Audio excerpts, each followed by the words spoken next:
నమస్కారం. ఇప్పుడు మనం ఉన్నది ఇక్కడ సెక్రటరియట్కి వెళ్ళి దాదాపు 30 కిలోమీటర్ల దూరంలో ఉన్నటువంటి నానక్రామ్గూడ, గౌల్దొడ్డి అని కూడా దీన్ని అంటారు. మరి ఇక్కడికి మనం ఎందుకు వచ్చినామంటే, దానికంటే వీడియో కంప్లీట్ చేసే ముందు దయచేసి ఈ వీడియోను సాధ్యమైనంత మంది షేర్ చేయండి, ఖచ్చితంగా దీనిపైన కామెంట్ చేయండి. ఈరోజు తెలంగాణ ఉద్యమంలో ఉద్యోగులు ఏ విధంగా పాల్గొన్నారు, మిలియన్ మార్చ్ ఏ విధంగా చేసినారు, సకల జన సమ్మె ఏ విధంగా చేసినారు, ఇవన్నీ వచ్చిన తర్వాత ఈరోజు వాళ్ళకు జరుగుతున్న ప్రతిఫలం ఏంది, తెలంగాణకు ఒరిగింది ఏంది, తెలంగాణకు జరుగుతున్నటువంటి నష్టం ఏంది, లాభం ఏంది, ఇవన్నిటిపైన కూడా మనం ఖచ్చితంగా మాట్లాడదాం. ఈరోజు ముఖ్యంగా దాదాపు తెలంగాణలో 14,000 మంది గత సంవత్సరం రిటైర్మెంట్ అయ్యారు. అందులో 13,000 మందికి ఇయాటి వరకు రూపాయి కూడా రాలేదు. అందులో 27 మంది, అంటే మొన్న ధర్నా తర్వాత ఇంకొక ఆయన చనిపోయాడు, అంటే 26 + 1 27 మంది చనిపోయారు. అందులో అయినా కానీ ఈరోజు సంఘాలు ఎందుకు మాట్లాడతలేవు అని చెప్పి నేను కొంచెం క్షుణ్ణంగా తెలుసుకునే ప్రయత్నం చేసిన. అందులో ఏలూరు శ్రీనివాస్ గారు ఇప్పుడు టీఎన్జిఓ ప్రెసిడెంట్ ఉన్నాడు. ఆ టీఎన్జిఓ ప్రెసిడెంట్ ఎందుకు మాట్లాడితే ఎందుకు స్టేట్మెంట్ ఇస్తలేరు అని చెప్పి చూస్తే, ఇంకో ఇది ఖమ్మంలో ఉన్నటువంటి టీఎన్జిఓ కాలనీ ఫోటో. యాక్చువల్గా నేను ఇక అక్కడికి పోవాలి, కానీ దానికంటే ముందుగా హైదరాబాద్లో కూడా వాళ్ళది ఇక్కడ గచ్చిబౌలి నానక్రామ్గూడలో ఉన్నటువంటి ఇక్కడ భాగ్యలక్ష్మి హౌసింగ్ సొసైటీ కాడికి వచ్చిన. ఈ ఫోటో బాగా చూడండి, చూసిన తర్వాత నేను ఇక ఈ ఫోటో వెనుక ఉన్నటువంటి కథ మొత్తం దీనికి మీకు చెప్పే ప్రయత్నం చేస్తాను. అంటే ఈరోజు రేవంత్ రెడ్డి గారు టీఎన్జిఓలను కూడా ఎట్లా బ్లాక్మెయిల్ చేస్తుంటే, ఏం అడ్డం పెట్టి బ్లాక్మెయిల్ చేస్తున్నా చూపించడానికి నేను ఈ ఫోటో చూపించిన. ఇక దీనికంటే ముందు అసలు దీని వెనుక ఉన్న చరిత్ర, ఏలూరు శ్రీనివాసరావు అనేట ఆయన ఎందుకు మాట్లాడతలేరు, ఈరోజు 26 మంది 27 మంది చనిపోయిన వాళ్ళని పోయి ఎందుకు పరామర్శించే ప్రయత్నం చేస్తలేరు అని అంటే, ఇక ఇప్పుడు దీని కథ చెప్తా. ఖమ్మం టీఎన్జిఓ కాలనీ సొసైటీ వివరాలు, ఇక్కడ హైదరాబాద్ మాట్లాడే ముందు ఖమ్మం వివరాలు. ఇందులో కేటాయించిన భూమి 2005లో కేటాయించిన భూమి మన అక్కడ ఉన్నటువంటి టీఎన్జిఓ కోఆపరేటివ్ హౌసింగ్ సొసైటీకి 103.26 ఎకరాల ప్రభుత్వ భూమిని అందులో వారికి కేటాయించారు. ఈ భూమి అర్బన్ ధనవాయిగూడెం ఖమ్మం రూరల్ మండలంలో ఉందంట. ఈ కేటాయింపు కేవలం అర్హత గల టీఎన్జిఓ సభ్యులకు, అంటే నాన్ గెజిటెడ్ ప్రభుత్వ ఉద్యోగులు ఇండ్ల స్థలాల కోసం ఏర్పాటు చేసిండ్రంట. సొసైటీ ఈ భూమిపై లేఅవుట్ తయారు చేసే సభ్యులకు దాదాపు 1,400 మందికి ఇవి కేటాయించిందంట. 2020లో దీనిపైన కొన్ని ఫిర్యాదులు కూడా అక్కడ పోయినాయంట. పాత రికార్డుల ప్రకారం ఒక్క ప్లాటు దాదాపు 300 చదరపు గజాలు ఉండాల్సిన ఇది ఒక్కొక్క సభ్యుని దగ్గర మరి 1,500 రూపాయలు ఆ రోజుల ఫీజు వసూలు చేసినట్ట. మరి సమస్య ఎక్కడ వచ్చింది, దేనికోసం సమస్య వచ్చిందంటే, ఇక ఇప్పుడు ప్రధాన సమస్యలు: ఒక భూమి నిర్వహణలో అక్రమాలు, దాని రెండవది అనర్హులకు కేటాయింపులు, మూడవది ప్రభుత్వ భూమి కేటాయించిన 103.26 ఎకరాలకు మించి 8.39 ఎకరాల భూమిని అక్రమంగా ఆక్రమించిండ్రంట.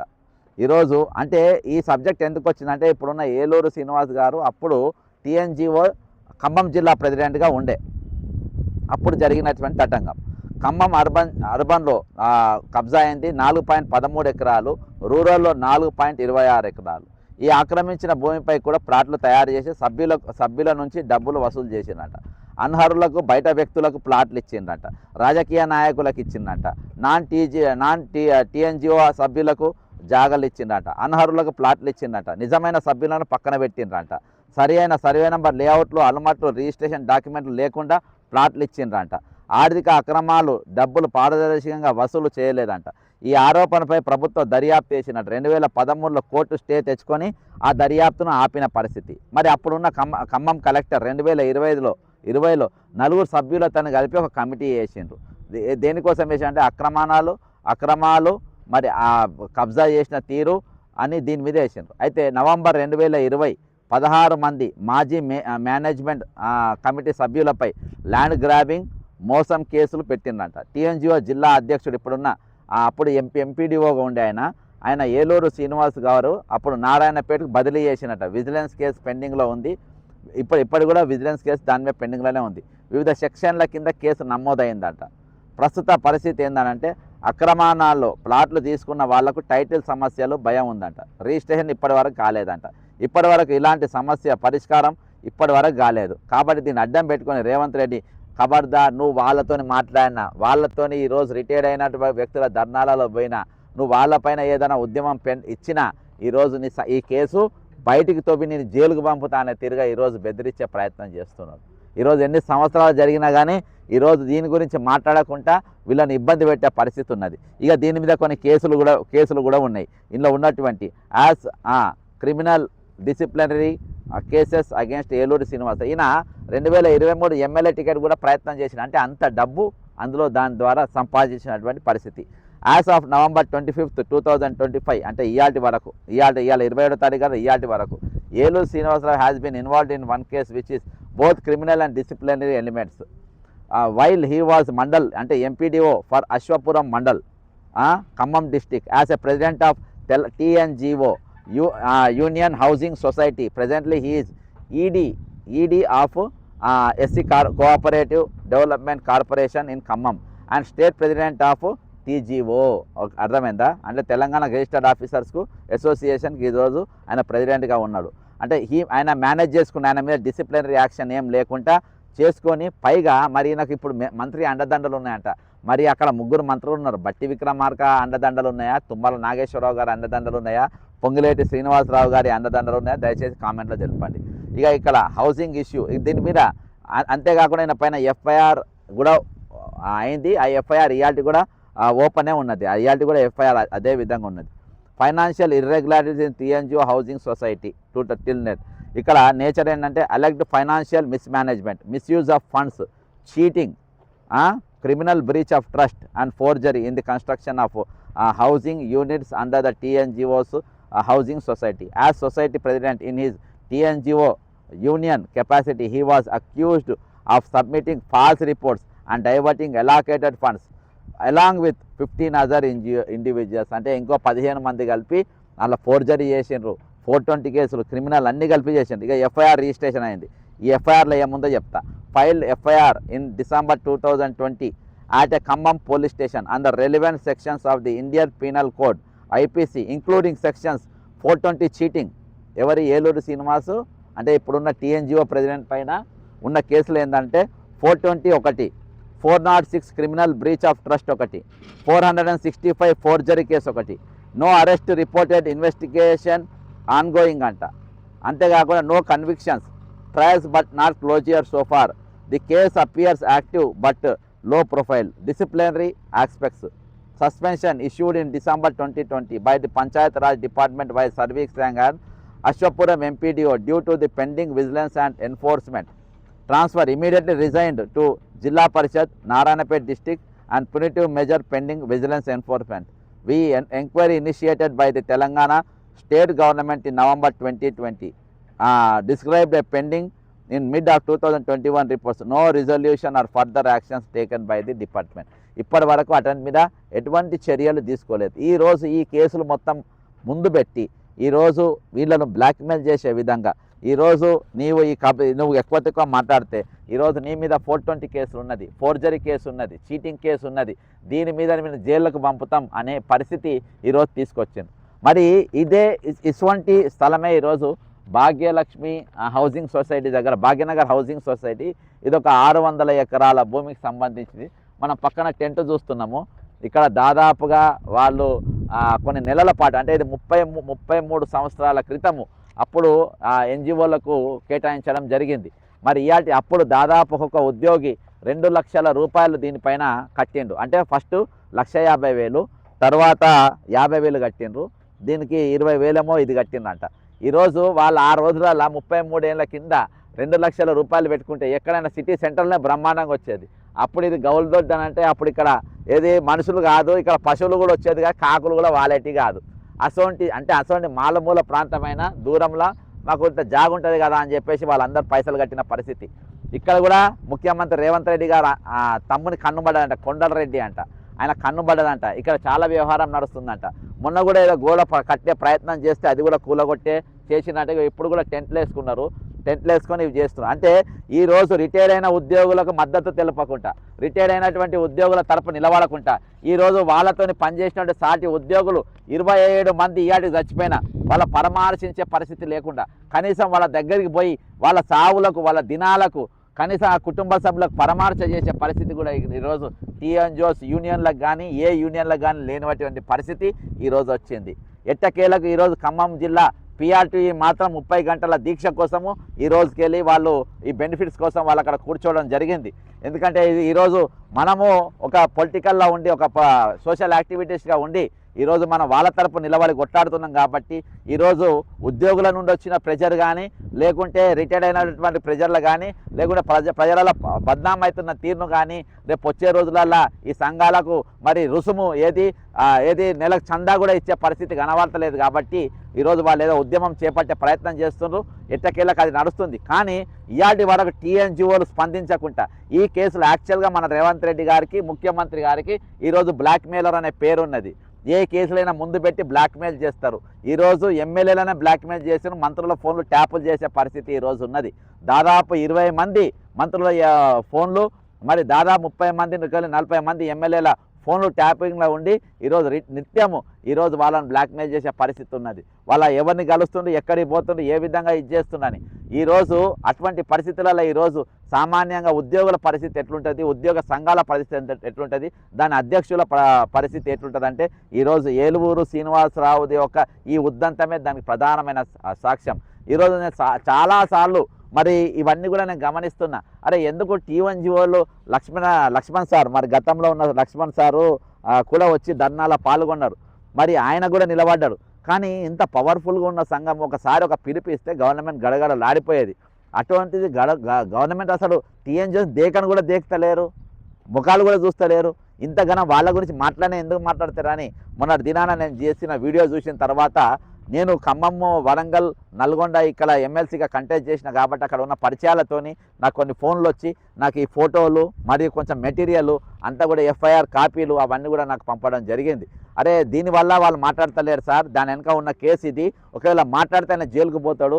ఆయన దాదాపు మన ఎమ్మెల్యే టికెట్ కూడా జాబ్ రిజైన్ చేసి ఒకవేళ ఎమ్మెల్యే టికెట్ వాళ్ళు కన్ఫామ్ చేస్తారు జాబ్ రిజైన్ చేయడానికి కూడా రెడీగా ఉండే ఏలూరు శ్రీనివాస్ గారు. అంత డబ్బు ఆయన ఇక్కడ కూడబెట్టింది కాబట్టి ఇవన్నీ రేపు రివర్స్ ఈరోజు హోంశాఖ కూడా రేవంత్ రెడ్డి గారి దగ్గర పెట్టుకున్నారు, ఏసీబీ ఆయన దగ్గరనే పెట్టుకున్నారు, విజిలెన్స్ అండ్ ఎన్ఫోర్స్మెంట్ ఆయన దగ్గరనే పెట్టుకున్నాడు. ఈరోజు ఆల్రెడీ చాలామంది పైనకి ఆయన ఇవన్నిటి ప్రయోగిస్తుండ్రు. నిత్యం ప్రతిరోజు ఏదో ఒక సామాన్య ఉద్యోగుని మీద ఏసీబీ దాడులు జరుగుతున్నాయి, లేకుంటే విజిలెన్స్ దాడులు జరుగుతున్నాయి, వాళ్ళ పైన అటాకులు జరుగుతున్నాయి. ఇవన్నీ జరుగుతున్నాయి కాబట్టి ఈరోజు వాళ్ళను భయభ్రాంతులకు గురి చేసిండ్రు సార్. వాళ్ళు ఎక్కడ కూడా కనీసం రీప్రజెంటేషన్ ఇచ్చే పరిస్థితి కూడా లేదు. ఒకవేళ ఏలూరు శ్రీనివాస్ కానీ వీళ్ళ కమిటీ కానీ ఎక్కడికన్నా పోయి వాళ్ళు మాట్లాడి కనీసం ఒక కంప్లైంట్ ఇచ్చినా, లేకుంటే వీళ్ళ మీద ఒక ధర్నా పిలిపించినా, లేకుంటే ఒక రాస్తారోక పిలిపించినా, పెన్ డౌన్ పిలిపించినా, ఒక సమ్మె పిలిపించినా, ఈరోజు దీనిపైన ఒక ప్రెస్ మీట్ పెట్టినా ఈయన 24 గంటల జైలుకు పంపుతారు, పాత కేసులు దొవ్వుతారు. ఆల్రెడీ కేసులు ఫైళ్ళు రెడీగా ఉన్నాయి.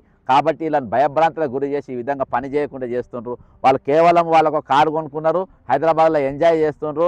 హైదరాబాద్లో మంచి నడి సెంటర్లో టీఎన్జిఓ ఆఫీస్ ఉన్నది, అక్కడ ఒక క్యాబినెట్ మంత్రి లెక్క ఎంజాయ్ చేసుకుంటుండ్రు. ఏమైనా పైరవులు ఉంటే చేసుకుంటుండ్రు సార్.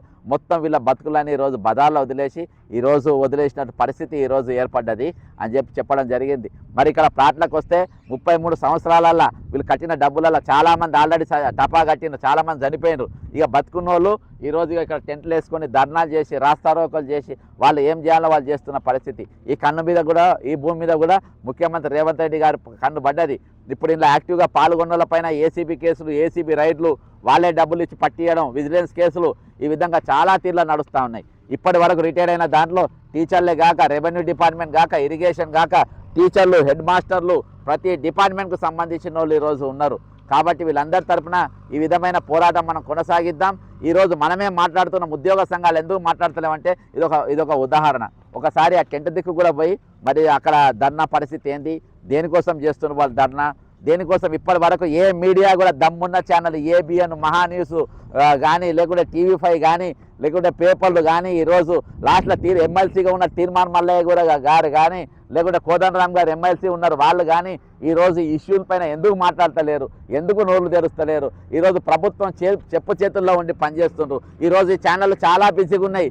ఏ బిజీగా ఉన్నాయి?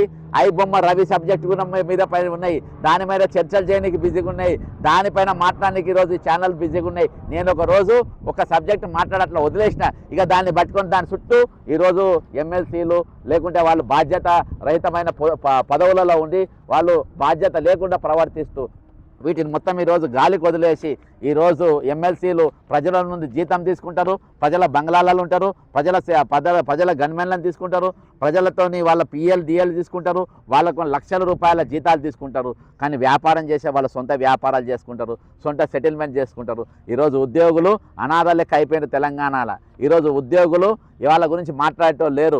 ఈరోజు అక్రమమైన ఏసీబీ కేసులు, అక్రమమైన విజిలెన్స్ కేసులు వాళ్ళ మీద పెడతా ఉంటే వాళ్ళ గురించి మాట్లాడటం లేరు, నిలబడటం లేరు. 27 మంది చచ్చిపోయినా ఈరోజు కుటుంబ సభ్యులు, రిటైర్ అయిన వ్యక్తులు వాళ్ళపై సాగులు చేసుకునే పరిస్థితి ఉంది. కానీ ఇవాటి వరకు పోయే పరిస్థితే లేదు. కానీ ఈరోజు జనం ఇవన్నీ గమనిస్తుండ్రు. కోలంగల్ ప్రజలు వీటిని గమనించిండ్రు. మన 26/4వ తారీఖు ఆ ఊరికి పోతే నువ్వు మా ఊరికి రావద్దన్న రేవంత్ రెడ్డిని, నువ్వు మా ఊరికి రావద్దు, మేము బైకాట్ చేస్తున్నామని పాన్ షాపులు, బార్లు, మరి డాబాలు, పెయింట్ షాపులు, రంగుల దుకాణాలు, పిప్పర్మెట్ల దుకాణాలకి వెళ్ళి మొదలుపెట్టి బట్టల షాపులు, ఆటోలు కూడా బంద్ పెట్టారు. మొత్తం సర్వం బంద్ పెట్టి నువ్వు మా ఊరికి రావద్దన్నారు. ఇది ఏకైక ముఖ్యమంత్రి రేవంత్ రెడ్డి గారికే చెల్లింది. ఈరోజు భారతదేశంలో ఏ ముఖ్యమంత్రి గారు సొంత ఊర్లో నువ్వు దేశం మొత్తం దోసుకున్న వాళ్ళ సొంత ఊర్లలో మాత్రం మంచి పేర్లు తెచ్చుకున్నారు. కానీ ఈ ముఖ్యమంత్రి మాత్రం ఈ సొంత పేర్లు మా ఊరి పేరు ఈ దేశం మొత్తం ఖరాబ్ చేసినావు, మా ఊరి పేరు ఈ రాష్ట్రం మొత్తం ఖరాబ్ చేసినావు. నువ్వు చేయబట్టి ఈరోజు రిటైర్డ్ అయినటువంటి వ్యక్తులు 27 మంది చచ్చిపోయినారు. ఇటువంటి దౌర్భాగ్యమైన ముఖ్యమంత్రి, మాకు దౌర్భాగ్యమైన పేరు మా ఊరుకు, మా మండలానికి చేస్తున్నారు. కాబట్టి నువ్వు మా ఊరుకు రాని అవసరం లేదు. నీ ఊర్లో నువ్వు కాలు కూడా పెట్టద్దు. నీ అనుకుంటే ఈరోజు ముఖ్యమంత్రి ఉన్నప్పుడే, చుట్టూ సెక్యూరిటీ ఉన్నప్పుడే, ఈరోజు జెడ్+ సెక్యూరిటీ ఉన్నప్పుడే నువ్వు రావద్దు. నీ దగ్గర పవర్ ఉన్నప్పుడే నువ్వు రావద్దు. పోలీసులు ఉన్నారు, రెవెన్యూ డిపార్ట్మెంట్ ఉంది, ప్రతి డిపార్ట్మెంట్ నువ్వు రావద్దు అన్నారంటే రేపు ముసుకున్న ముఖ్యమంత్రికి ఏమన్నాయి సస్తే అక్కడ బొంద కూడా బొట్టనియరు కావచ్చు. ఇది బాజాప్తా స్పష్టంగా కనబడుతూ ఉంది. ఇది బీఆర్ఎస్ కుమ్మక్కైంది కాబట్టి, ఆ రోజు బీజేపీ కుమ్మక్కైంది కాబట్టి రేవంత్ రెడ్డి గెలిచింది. కానీ అక్కడ ఓట్లు పడే పరిస్థితి కూడా లేదు. వచ్చే రోజులో ఎందుకంటే దారుణంగా ఉంది. ఈరోజు వీళ్ళ ఉసురు దాకి ఇదంతా కదా ఈరోజు ఉద్యోగ సంఘాలను కూడా బ్లాక్మెయిల్ చేసే స్థాయికి ఈరోజు ఈ ప్రభుత్వం ముఖ్యమంత్రి దిగజారిందంటే ఇది ఈయన పతనానికి, దీనికి ఇంతకు మించిన దౌర్భాగ్యం ఇంకేముండదని తెలియజేసుకుని సెలవు తీసుకుంటున్నా. ఆ సబ్జెక్ట్ కూడా ముందు ఆ విషయం కూడా తెలుసుకుందాం. జై తెలంగాణ, అమరవీరులకు జోహార్లు.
was raised by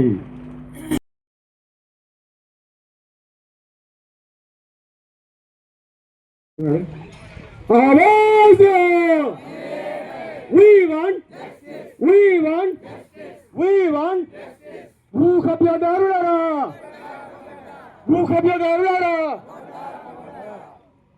తెలంగాణ వీరులకు జోహార్ జోహార్. Thank you. రామాదేవి ఎవరండి? అందరికీ నమస్కారం అండి. ఇక్కడ అవసరం అందరికీ నమస్కారం. ఇక్కడ దాదాపు అందరు రిటైర్డ్ అయిన వాళ్ళే అనుకుంటున్నాను నేను. అందరు రిటైర్డ్ అయినరా? 2020 30% రిటైర్డ్ అయినరు, 70%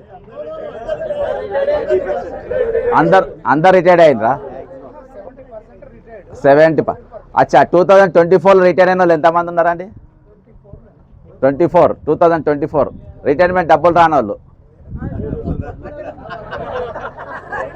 2024. నేను యాక్చువల్గా ఇక్కడ అవుతుంది అందరు ఉన్నారని చెప్పి వచ్చిన. మామూలుగా ఏందనంటే ఒక కాకి చచ్చిపోతే 10 కాకులు వచ్చి ఏడుస్తాయి. అర్థమైందా? ఇవాటి వరకు 2024 రిటైర్ అయిన వాళ్ళు మొన్నటి వరకు దాదాపు మొన్న ఇంద్రపాద్ ధర్నా తర్వాత ఇంకొక హెడ్ మాస్టర్, ఒక సాహెబ్ సార్ కూడా చనిపోయాడు. అంటే టోటల్గా 27 మంది చనిపోయింది ఇప్పటికీ. మరి ఎక్కడ ఒక 10 కాకులు కాదుగా 2 కాకులు వచ్చి ఏడవంగా నేను చూడలే ఎక్కడ కూడా. అర్థమైందా సార్? అయితే ఇక్కడ యూనియన్లు ఇక్కడ దీక్ష చేస్తున్నా అని చెప్పి నేను వచ్చిన ఆల్రెడీ కొన్ని కవర్ చేసిన ఖమ్మంకి అక్కడిక్కడికి పోయి. అయితే ఈరోజు ఒకప్పుడు స్వామినాథన్ సార్ ఎన్జిఓ ప్రెసిడెంట్ ఉన్నప్పుడు టీఎన్జిఓ ధర్నా అనేది లేకుంటే పెన్ డౌను స్ట్రైక్ అనేది నోటీస్ ఇస్తే, స్ట్రైక్ కాదు నోటీస్ ఇస్తేనే ప్రభుత్వం గడగడలాడిపోయేది. స్వామినాథన్ పీరియడ్. మరి ఈరోజు మన తెలంగాణ, మన ఆత్మగౌరవ తెలంగాణ, మన స్వయం పాలన తెలంగాణ, మనము మిలియన్ మార్చ్ చేసిన తెలంగాణ, పెన్ డౌన్ చేసిన తెలంగాణ, సకల జనుల సమ్మె చేసిన తెచ్చి ఉద్యమం చేసుకున్న తెలంగాణ, అందులో కీలకమైన భూమిక విద్యార్థులు ఎంతనో డబల్ రోల్ ఉద్యోగులది. సెక్రటరియట్ బంద్ అయితేనే కదా, సెక్రటరియట్ బంద్ అయింది, రాష్ట్రం మొత్తం కార్యకలాపాలు బంద్ అయింది, ప్రభుత్వం దిగొచ్చింది. ఒక దిక్కు మరణాలు, ఒక దిక్కు త్యాగాలు, ఇంకో దిక్కు మీ ఉద్యమం, దాంతో తెలంగాణ వచ్చింది. మనం తెచ్చుకున్న తెలంగాణ మిగులు బడ్జెట్తో ఏర్పడ్డ తెలంగాణ లీయర్ మనం ఎక్కడున్నాం ఈరోజు? నానక్రామ్గూడ దగ్గర గౌల్దొడ్డి కాడ ఈరోజు ధర్నా 33 ఏళ్ళకెళ్ళి జరుగుతున్నటువంటి ఉద్యమంకి ఇయాటికి పరిష్కారం కాని పరిస్థితుల్లో ఉన్నాం. ఈరోజు ప్రభుత్వం డివైడ్ అండ్ రూల్ చేస్తున్న పాలసీ, ఈరోజు ఎవరు ఎక్కడ ఇష్యూలు అయినా కానీ అందరూ కూడా పాల్గొంటేనే మీకు ఇష్యూలు ఉంటాయి. ఈరోజు దాదాపు ఇక్కడ లబ్ధిదారులు దాదాపు 4200 మందికి మీకు ఇక్కడ ప్లాట్ రావాలి. ఓకేనా?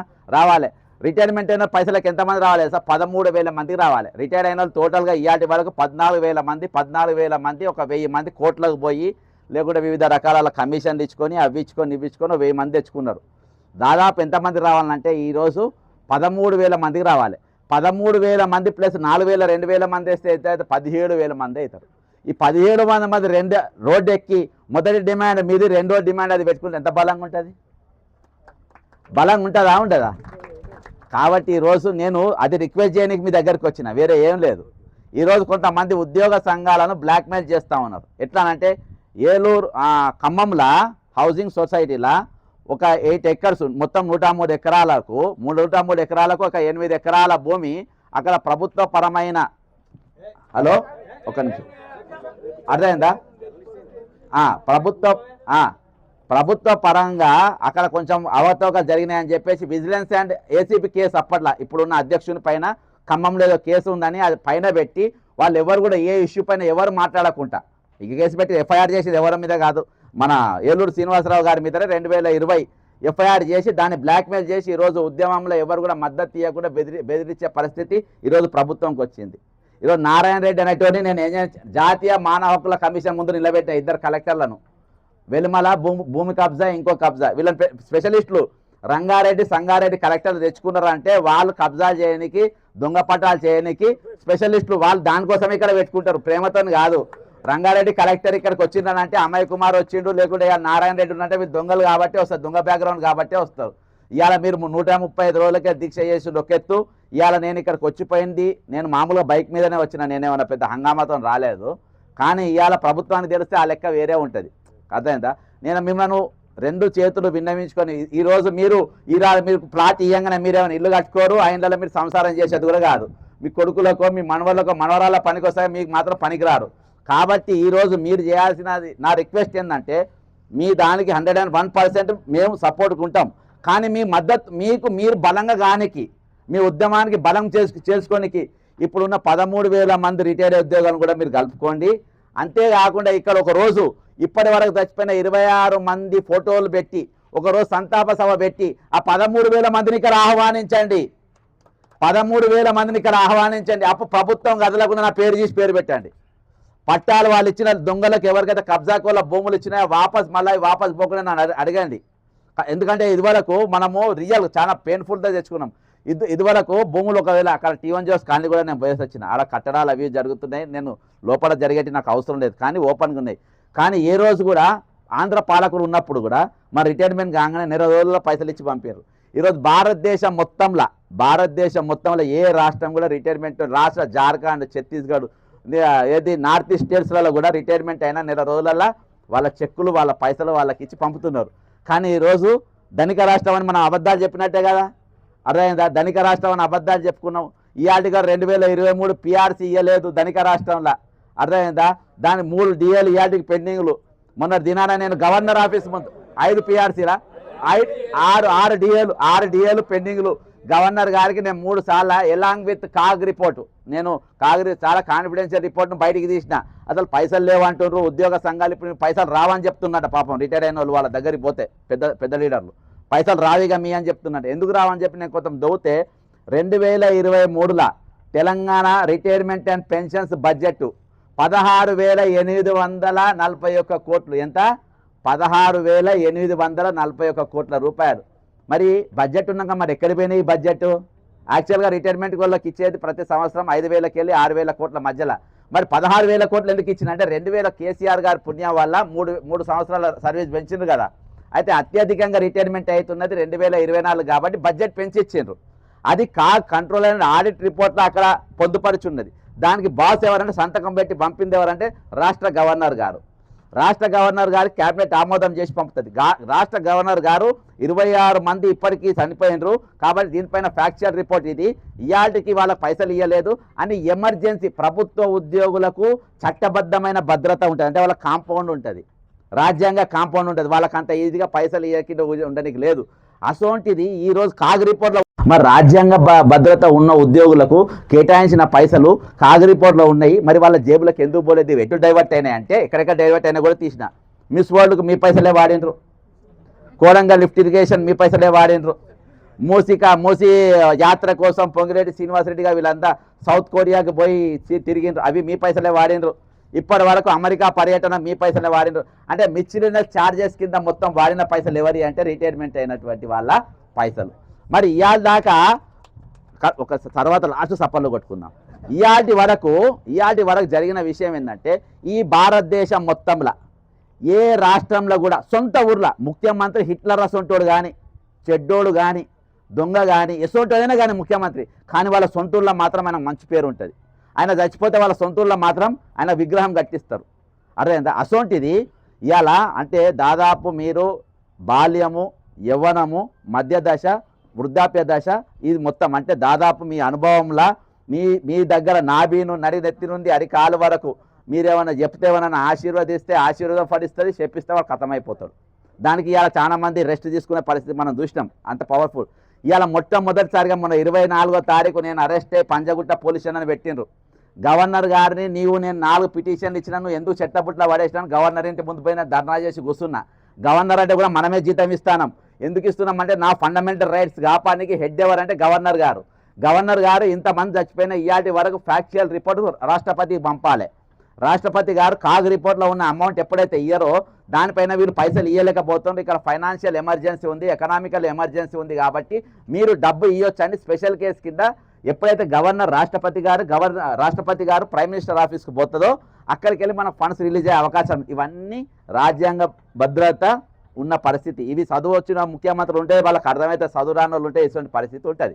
అయితే ఈరోజు ఆ రిపోర్ట్ పంపలేదని చెప్పి నేను పంజగుట్ట పోలీస్ స్టేషన్లో గవర్నర్ ఆఫీస్ ముందు బాజాప్తా గేట్ ముందు నేను ధర్నా చేసిన. ఆ రోజు గవర్నర్ గారు ఇంట్లోనే ఉండ్రు, పిలిపించుకుని నేను ఇచ్చిన ఆడిట్ రిపోర్ట్లు అన్నీ కూడా తెప్పించుకున్న పరిస్థితి. అయితే ఆ 24వ తారీఖు ఏం జరిగిందంటే ఇది దమ్మున్న ఛానళ్ళు, 6 ప్యాక్ ఉన్న ఛానళ్ళు, కండలు తిరిగిన ఛానళ్ళు ఎవరు కూడా రాయని వార్త ఏంటంటే ముఖ్యమంత్రి రేవంత్ రెడ్డి గారి కోడంగల్ సొంత ఊర్లకు నా ఊర్లకు రావద్దని పాన్ షాపులు, ఆటోలు, కిరాణా కొట్లు, పెయింట్ల దుకాణాలు, బార్లు, బెల్ట్ షాపులు అన్ని దుకాణాలు బంద్ చేసి నగర వీడియోలు ఉన్నాయి. అన్ని బంద్ చేసి నా ఊరికి రావద్దు, నా ఊరికి నువ్వు చేయబట్టి చెడ్డ పేరు వస్తుంది, నువ్వు చేయబట్టి 27 మంది చచ్చిపోయిందంట, నువ్వు చేయబట్టి ఈరోజు చాలా మంది యాగమైనరంట, ఈరోజు పులివెందులకు రాజశేఖర రెడ్డి గారి పేరు చేయబట్టి పెద్ద మంచి పేరు వచ్చింది, నేదురమల్లి చేయబట్టి వాళ్ళ ఊరికి మంచి పేరు వచ్చింది, ఎన్టీఆర్ చేయబట్టి కైకూరు వాళ్ళ ఊరికి మంచిగా వచ్చింది, కానీ నువ్వు చేయబట్టి మా ఊరికి చెడ్డ పేరు వచ్చింది, ఆ పిల్లగా మా ఊళ్ళోకి రావద్దని దుకాణం మొత్తం బంద్ పెట్టింది. అదే టీవీలో రాలేదు. వాస్తవం. ఈరోజు మీ రిటైర్ అయిన వ్యక్తులు, నిండు వయసులో ఉన్నటువంటి వ్యక్తులు, ఈరోజు దాదాపు 70-60 సంవత్సరాలు ఈ భూమి మీద అనుభవం ఉన్న, ఒక నిమిషం, ఆ వయసు ఉన్నటువంటి వ్యక్తులు ఈరోజు 40 సంవత్సరాలు నువ్వు రాత్రనగా పగలనగా ఎట్టి చాకిరి చేసి ఈరోజు నాకు తెలిసి ఉద్యోగం చేరినాక బీపీలు ఎందుకు, మా నాయన కూడా ప్రభుత్వ ఉద్యోగం ఉండే, ఎస్ఐ ఉండే, రిటైర్డ్ అయ్యిండు.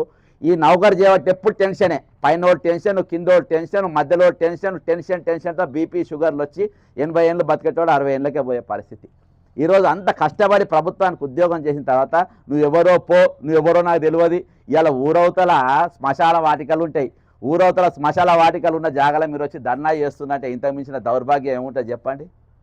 కాబట్టి ఖచ్చితంగా ఈరోజు నేను చెప్పేది ఏంటంటే మీరు దయచేసి ఐక్యతతోని పనిచేయాలి. ఈరోజు మీ ఎజెండాలో రిటైర్మెంట్ అయిన వాళ్ళవి కూడా మీరు పెట్టుకుంటారు. ఒకరోజు మీరు 101%, ఒక్కరోజు మీరు ఇదే ఇక్కడనే పెట్టండి, వేరే దగ్గర అంటలేను, ఇక్కడనే పెట్టండి. వీళ్ళు మీరు కలుస్తే బలంగా అవుతారు.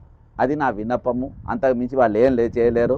మాట్లాడితే మహా అంటే మళ్ళీ కేసులు పెడతారు, ఇంకా అంతకు మించి జరిగేది ఏం లేదు. కాబట్టి మీ బలం పెంచుకున్న రోజు మీరు సక్సెస్ అవుతారు, వారు సక్సెస్ అవుతారు. జై తెలంగాణ, అమరవీరులకు జోహార్లు. రిటైర్ అయినటువంటి వ్యక్తులు ఇప్పటికీ 26 మంది చచ్చిపోయారు. ఇక్కడికి వెళ్ళి వాళ్ళ సంఘీభావం పోయినట్టుగా మీరు అధ్యక్షుల వారు స్టేజ్ మీద అనుమతిస్తే ఒక్క నిమిషం మౌనం పాటించాలని చెప్పి నేను విజ్ఞప్తి చేస్తున్నా. ఇంతకు మించి జై, థ్యాంక్ యూ. నా పేరు బక్క జెడ్సన్ అమ్మ.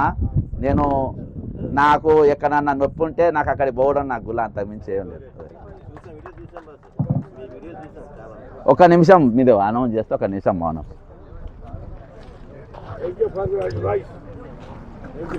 Thank you.